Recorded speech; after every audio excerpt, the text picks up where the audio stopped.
Welcome to the Deep Dive. Today, we're really diving deep into Margaret Atwood's incredible novel, The Handmaid's Tale. It's speculative fiction, sure, but honestly, it feels for so many like it's describing a world that's maybe already here. It really is.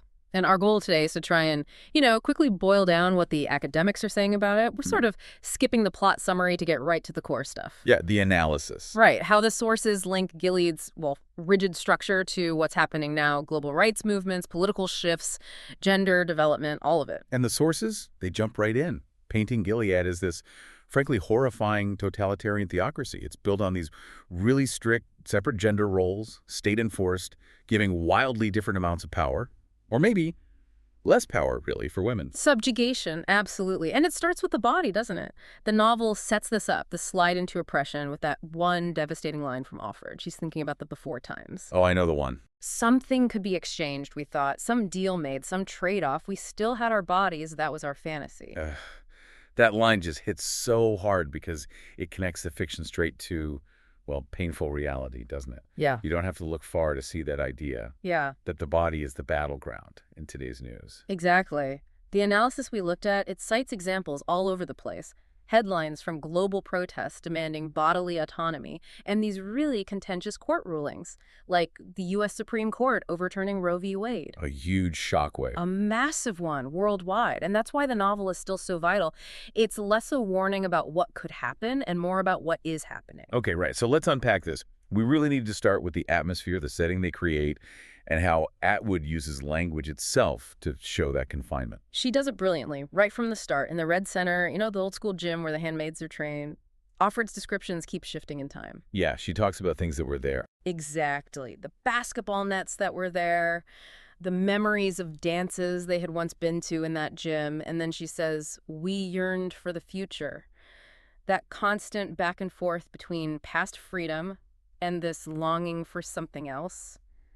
It just hammers home the present loss. It feels like walking through a museum of your own life after it's been erased. Ah. And that loss of freedom, it connects directly to how the sources talk about Gilead as a whole. They basically say it's the opposite of development. Yeah, and it's important to get what they mean by development here. They bring up Amartya Sen, the Nobel Prize-winning economist. Ah, Sen's definition, yeah. Development as freedom. Precisely. Development isn't just about money or GDP. It's fundamentally the expansion of freedom. That's such a powerful way to put it. So if development is about more freedom, education, health, choices, Gilead is just systematically tearing all of that down. Exactly right. The handmaids live in what the sources call incarcerated living conditions. Think about it. Limited time outside, those army cots, constant watching by ants and angels. Every single part of that is designed to squash freedom.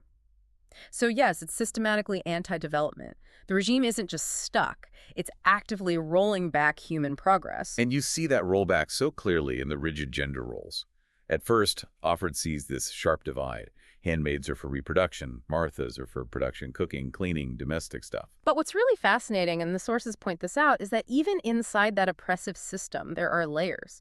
Intersectionality exists even in Gilead. Meaning role distinctions and even just visibility are also shaped by race. Yeah. There's a moment with a Martha. Offord sees her brown arms, but notes, nobody much cares who sees the face of a Martha. Okay. So even within the general oppression of women, their specific experiences differ based on other factors, like race. Exactly. That's intersectionality in action. That Martha is oppressed as woman, yes, but her race affects how the state even bothers to control or ignore her visibility. That makes the cruelty feel even more calculated. And speaking of calculation, reproduction becomes totally state-managed. Offord mentions the same old medical tests, urine, hormones, pap smears, but now they're mandatory. State business. Even how she sees nature changes. Flowers become just the genital organs of plants. Everything is viewed through this functional state lens. So functional. And here's where it gets really interesting, connecting that reproductive role back to what the state really cares about, economics. The sources argue that this instrumental value of women, just tools for the state, later gets explicitly linked to production. You mean at Jezebel's, the secret club? Yes, exactly. Remember when the commander is explaining Jezebel's, he says something like, it stimulates trade, you can hardly do business without it. The women there aren't handmaids anymore, but their job is still instrumental. What, entertaining the commander? More than that. Reproducing information. Secrets, deals, intelligence. They become tools for the commander's business, proving that business, i.e. production, is still the main focus. Hold on. If Gilead is supposedly all about piety and restoring old values, how can the commander just casually say a brothel is needed for business? That seems like massive hypocrisy. Oh, absolutely. Total hypocrisy. The sources argue this point hard. The state says it's about God and fertility, but its actual operational goal, power and economic control, Jezebel's just proves it. Those women are just another resource showing the whole system props up the powerful and the economy, not faith. Chillingly pragmatic. Okay, let's shift to the hierarchy that enforces all this. It's so detailed, so rigid. Commanders on top, the wives in that cold blue. Aunts, the only women allowed to read. Guardians, the green Marthas, the red handmaids, and then at the bottom, unwomen in the colonies dealing with toxic waste. It's a terrifying structure. And it serves as this huge political warning. Remember how Gilead started? A coup, a second civil war, driven by this conservative Christian populist group, the Sons of Jacob. Right, and wasn't the trigger widespread infertility? Yes, caused by environmental pollution. Unchecked industry basically poisoned the population. That was the catalyst. So, environmental collapse first, then the political takeover, demanding a return to traditional values to fix it. The parallels to today, they're hard to ignore. Oh, the sources are full of them. They talk extensively about the rise of right-wing populism globally. Examples like, the 2016 U.S. election, Modi's wins in India in 2014 and 2019, mixing nationalism and appeals to tradition. And it's wider than that too, isn't it? We see things in Europe, Hungary under Orban, with anti-LGBT, anti-immigrant stances, centralizing power.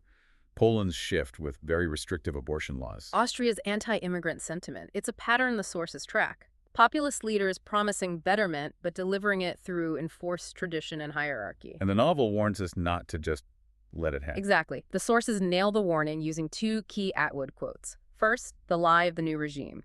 Better never means better for everyone. It always means worse for some. Always. And the other crucial one, about not paying attention. That one hits hard. Ignoring isn't the same as ignorance. You have to work at it. You have to actively choose to ignore what's happening. The message is clear. Wake up, pay attention, resist. Which brings us squarely back to reproductive rights and violence. The core violation for the handmaids is being turned into an object, right? A disposable, made self. And the real-world basis for that is just awful. The sources cite that global statistic. 1 in 3 women worldwide has experienced sexual assault or intimate partner violence. 1 in 3. You just have to pause at that. And Offred's loss of bodily autonomy, her whole existence reduced to her womb. We see echoes of that in recent policy shifts the sources mention. Yeah, we already mentioned Roe v. Wade being overturned in the U.S. in 2022, but also specific laws like the Texas Heartbeat Act, extremely restrictive laws in Poland, in parts of Latin America. The novel argues, pretty powerfully, that controlling women's reproduction is the key. Only in women's reproductive freedom is everyone else's freedom and liberation truly safe. But it's not all despair. The novel offers different kinds of empowerment, too. Like, initially, there's Janine, pregnant. Offred sees her as this magic presence, envies her because she's fulfilled the state's demand. She's saved, but passively. Right. And then you get Moira, who is the complete opposite. She represents active resistance, agency. Offred says Moira had power now. She'd been set loose. She'd set herself loose. She was now a loose woman. It flips the script entirely. From forced reproduction to chosen defiance. Exactly. Empowerment shifts from being a tool to being an agent. That's a core idea in third-wave feminism. And Moira's spirit connects to May Day, the resistance network. It shows you need collective action, solidarity, like we see in movements such as Me Too. That idea of solidarity. But there's another warning later, isn't there? About judging other cultures, from Professor Piasoto's notes at the end. Yes, that's a really important, if complex, point. Piasoto cautions future historians, and us, really, against applying our own biases. He says we should aim not to censure, but to understand the specific cultural dynamics that allowed Gilead to happen. So it's not enough to just say that's terrible. We need to analyze why people accepted it, what forces were at play. Right. And the sources use the discussion of Islamic feminism to illustrate this. It challenges simple Western assumptions. Oh, so? Well, the Western idea might be that freedom for women automatically means, say, wearing miniskirts instead of long skirts. But Islamic feminists argue you need to understand things like the hijab from multiple viewpoints. For some women, it's a choice, part of their identity, not just imposed oppression. We can't assume our definition of freedom is universal. Okay, so it's about context and perspective. And crucially, about who has the authority to interpret. Islamic feminists use a strategy called ijtihad.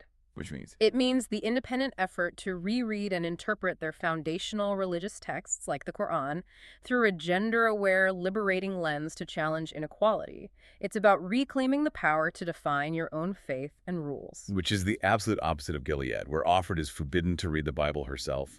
She can only be read to. The aunts control the interpretation. Precisely. Taking away the right to read and interpret is taking away power. The Islamic feminist example shows that fighting for rights often has to happen within a cultural or religious framework, using its own tools. That's a really powerful contrast. And finally, we have to circle back to where Gilead began, the environment. Yes. Atwood's an environmentalist, and the pollution causing the infertility crisis wasn't just a plot device. It was the vulnerability the sons of Jacob exploited. The industrial decay created the desperation. And that warning feels incredibly current. It really does. The sources point out continued global inaction. Think about major emitters like India and China refusing to phase out coal at recent climate talks.